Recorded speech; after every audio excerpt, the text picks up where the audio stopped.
Good afternoon, everyone. I am Kleetia Alexander, one of ChildLine's virtual ambassadors, and I will be doing Storytime with you today.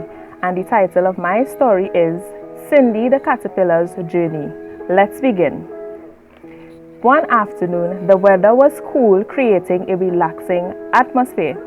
So Cindy the caterpillar decided to go for a walk in her garden filled with beautiful flowers, lovely plants, shady trees, and other insects. She had a lot on her mind and felt that a nice walk would help her to think clearly. Cindy was worried about the next stage in her life cycle, which is called the Pupa Stage, where she had to eat grass, ants, or leaves, etc., in order to store food that will give her energy to grow while she developed her legs, wings, and eyes, etc., within her exoskeleton, or what we would call a cocoon. Cindy had spent a lot of time listening to the stories shared by her friends about their experiences within their cocoons. Some of them said that they felt cold, lonely, and afraid, while others said that it was warm, dark, and constantly shaking. And I'm guessing the shaking came from the blowing wind.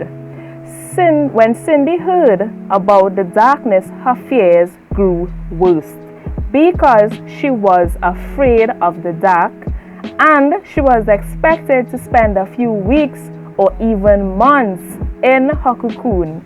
I could only imagine Cindy's dilemma. Cindy's friends told her not to be afraid because she would love her new wings and its colors, because once she came out of her cocoon, she would love them.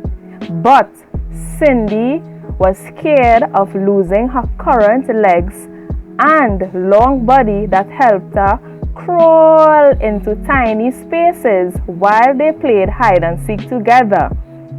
The day had finally arrived, and Cindy's body began changing until she was completely covered in her cocoon.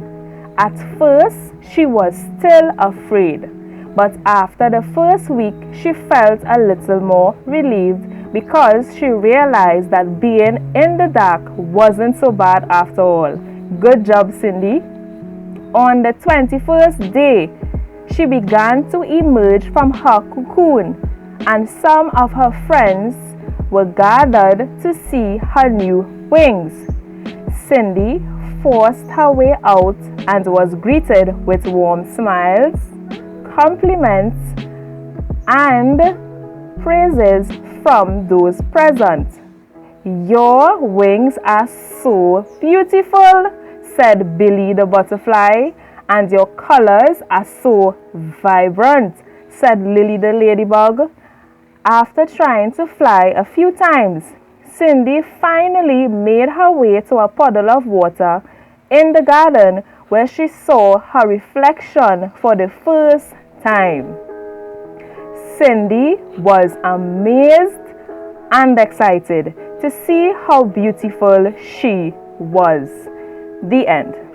The moral of the story: it is okay or normal to be afraid, but don't allow your fears to stop or limit your growth. I know that being in a dark place, or in this case experiencing a difficult situation, can be discouraging and can make us doubt our ability to achieve our goals.